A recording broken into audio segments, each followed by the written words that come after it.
morning once again. I'm Bob Marone for Westchester Talk Radio, and we are live at the Women in Power event here at Manhattanville College in the prestigious, I love this place, the Reed Castle. And we're about to talk with another one of our guests, but first, we're produced this afternoon by Shaw Creative, and it's almost the afternoon. We'll go with that. By Shaw Creative, and made possible by Robeson, Hightower, Westchester, White Plains Hospital. And my first guest, let's just say it's tea time. Everyone within the sound of my voice knows Bigelow tea. They're famous, of course, not just throughout Westchester, but indeed across the country. And we're happy to have with us the president and CEO of Bigelow Tea. It was a family business, third generation. Please welcome Cynthia Bigelow. And you can call me Cindi. That's how close we already are. We are terribly close, and you're going to help me win a debate. Very excited. So I got in this discussion around Thanksgiving with my best friend and my other half. They grouped up against me. I said tea has become a catchword for things that aren't actually tea, but are other Other botanicals. Thank you. But isn't it true that when we have those botanicals, we call it tea, but it's not exactly quote-unquote tea? What inquiring minds want to know now, this is on the record. Are they tea or are they not tea? I agree that they're now called tea as in enjoying this process of drinking these kinds of things. Is it fair if I say you're 100% right, but you're also not right? Can I cover that? All right, let me just... No, yes, you can, because that's what we arrived at, and we made peace and we ate the turkey.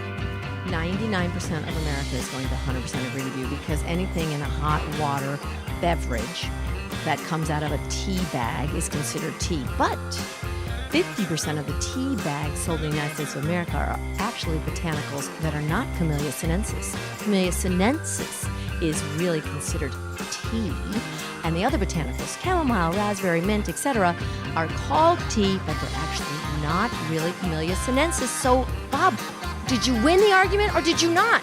Victory is mine.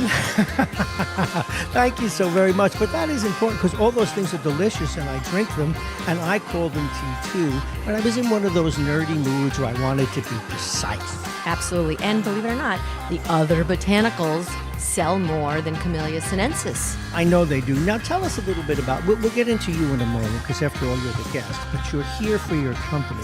Tell us about the history of tea. I mean, how did all these other botanicals evolve? When we started with just tea, where the heck does tea come from? Well, first of all, that's an hour podcast, so I'll try to come up with an abridged version. Tea is 5,000 years old, and it was discovered by the Emperor Shennong, and it was just a plant that supposedly the wind blew off and the leaves went in as boiling water because he knew to boil water to stay healthy, and voila, tea. Do I believe that? But it has really evolved in our country. It really did start. My grandmother, Ruth Campbell, is really the one that started specialty tea in the United States of America. And Is that right? yeah, it actually was just a simple black tea back then. And she was the one who introduced Constant Comet, which had all these spices and other ingredients in it. And so the specialty industry started back in 1945. And today, specialty is the largest category of tea. The commodity tea, the plain black teas of the world, are much smaller than all the specialty tea, which includes those botanicals, which is green tea and different black teas and herbal teas, all now in the specialty category. Now, is green tea is not a tea leaf, it's another botanical? No, green tea is from Camellia sinensis. Black, green, and oolong, which you often find in beautiful Chinese restaurants, are all Camellia sinensis. They're just slightly processed differently. Really, it's the exposure to air that changes them. I didn't know that. Well, we can go on all day. Now, my best friend loves tea, and this goes back 40 years. I'm not a youngster, 40, maybe 50. And he started drinking Constant Contact. And I said, what's that? He says, oh, you can have your Lipton. I want Constant Contact. What makes that so good? Well, first of all, it's Constant Comment, Bob. Comment. Did I say contact? That's what happens to me in this business. If he's your best friend, I hope you have his name right. But it's Constant Comment. And yeah, that's what my grandmother created in her kitchen, 1945. Okay, well, I will tell him I met with the granddaughter of the founder. Do you have a mechanical background as well? Because you threw me under the bus very effectively. No, no, just a passion for the product. And Really, this is delightful. Okay, so she actually invented constant comment. Correct. Okay, and now he drinks it. He'll like it. Now, I've spent a lot of time in the UK in my life. They are berserk about tea.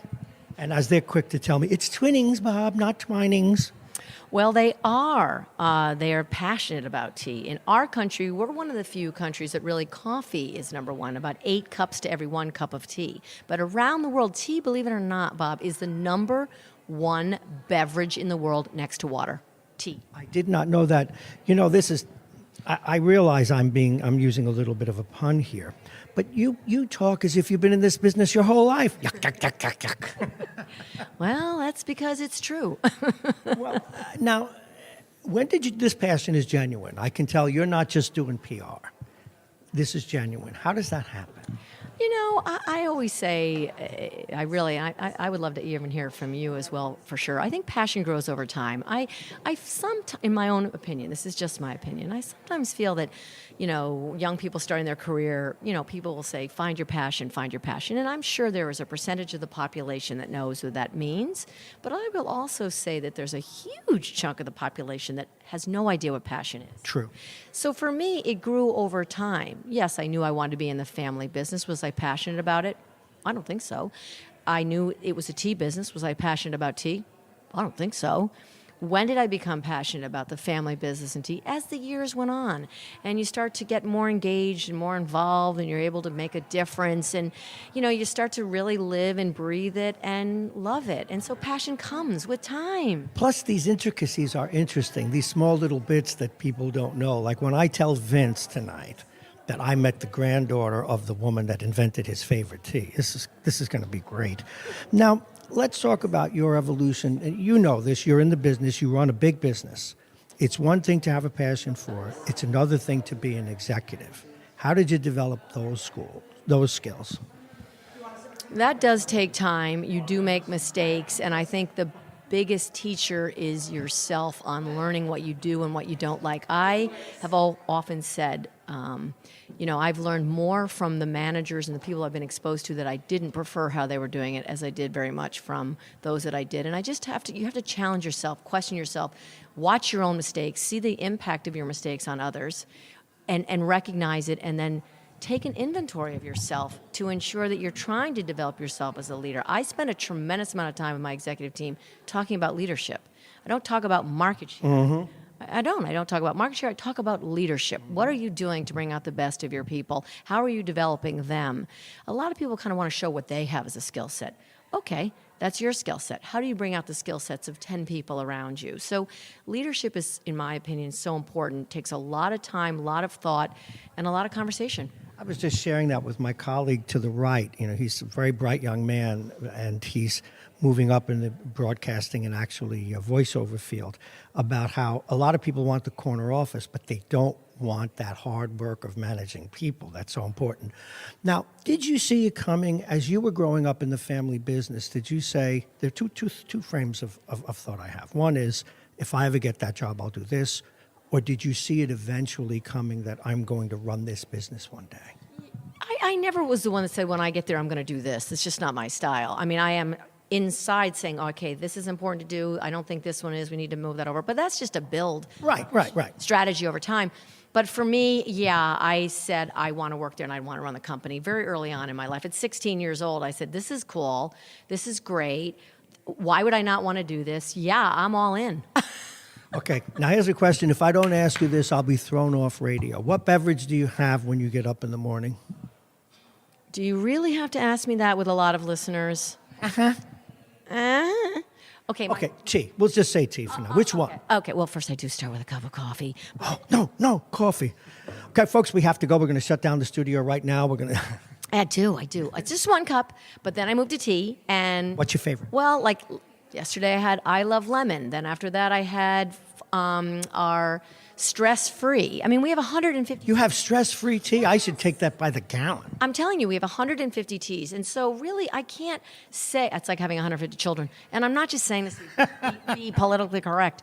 I really love and move all around different teas. I love our teas. I love our Earl Grey, our chamomile, our peppermint, every one of them. I like peppermint tea, but the others I like.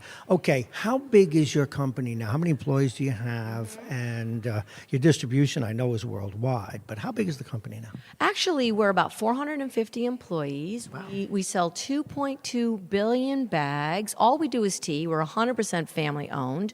We're about 250 million. It's just a beautiful company with beautiful people and a beautiful product, and that's all we do is focus on tea, nothing else. And a wonderful, passionate CEO, too. I have to say that. This is exciting stuff. All right, now a couple of questions for the little boy in me. How do you make tea? I mean, you buy the leaves and you have to crush it up and put it in those little bags. I mean, do you have a factory that does that, or are there factories that do this? Is that a big deal? Bob, you need to have a tour at Bigelow Tea. First of all, you have to I know, I want that. You have to travel the world to get the best ingredients in the world. Of course. So where our rose hips come, you can't just buy rose hip from another country or another region or another time of year. So first you got to understand, we have over 200 ingredients. Every one of them are unbelievably carefully selected. And they're not like people. You can't replace a hip. It's saying, you know. We're going to get the rose without the rose hip. And then we bring them into Fairfield, Connecticut. We test them. We then blend them in special recipes. We then age them, test them again. Do all that. Yeah, and then we package them either in, also Fairfield, Connecticut, Boise, Idaho, Louisville, Kentucky. And that's where the 2.2 billion bags are made, right here in USA. You're still a young woman, but how long are you going to do this?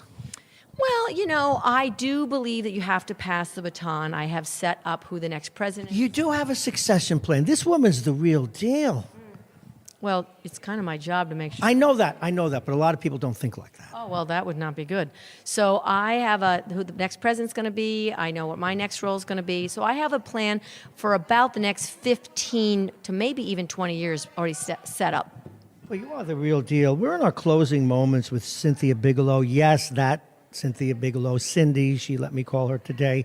She is the president and CEO of Bigelow Tea, one of the largest tea distributors. Well, you make it as well, distributors on the planet.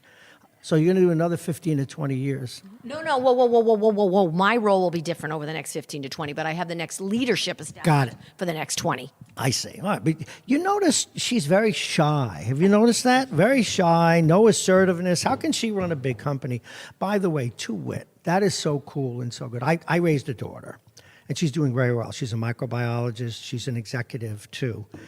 And I liked this event today, because women in power and people growing up to do what they want to do and have a passion for it and see women come of age long overdue is a wonderful thing. And to see somebody be assertive and all those things and know her business is fun. I'm enjoying this. Well, and also I think it's important to also bring compassion with you, thoughtfulness. You clearly have that. It's except for the under the bus thing. I'm still painful with that. Anyway, sorry. Yeah, well, the truth hurts. But I will say that I think as a leader, it is important to be able to deal with conflict, you know, really be able to communicate, but also never lose sight of the compassion and who you are and what your values are. They don't have to be in conflict. They don't. And I try to live my life like that every day. Do you still live here in Westchester County? Are you here or up county or up valley? I live in Fairfield, Connecticut. Okay, well, that's up to the right, east. They call it east sometimes for those intelligent people. It's somewhere up there, I guess. Cindi, I have to tell you, and I will take advantage of calling you Cindi, this has been a delight. If anyone, do you have a number you want to give out for people to look at, I should say a website where they can look at the different brands of tea and other botanicals? You know what? It's really complicated. BigelowTea.com. Wow. I don't know. You better say it twice. People...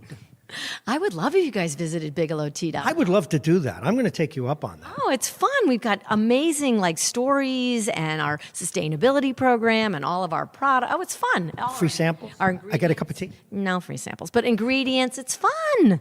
No tea. Well, I'll come anyway. What about hats, tchotchkes, any hats, little buttons? We do sell things, not too many of those, but a lot of tea. We sell lots of tea. This is a businesswoman. You know, she said, we sell them. No free hats. T-shirts? Listen, I'm going to let you go. I know you've stayed after class a long time and you were on the panel today. This has been great. Thank you very, very much, Cynthia Bigelow. And continued success. And thank you for allowing me to win my debate. Yes, well, you definitely did. And it was my pleasure, believe me. Thank you for taking the time to interview me. Well, thank you so much. Have a great, great day. Folks, that pretty much wraps it up for the day. It doesn't get better. Talk about ending on a high note. I'm Bob Marone for Westchester Talk Radio. And give them your full name. James Izzo. Doesn't he have a wonderful voice? He's doing board hopping today, but he's a broadcaster and a voiceover artist in his own right. I want to thank him very much for his efforts today, taking care of recording and making me sound like a normal human being. We'll talk to you and see you all soon. I'm Bob Marone for Westchester Talk Radio. Have a great day.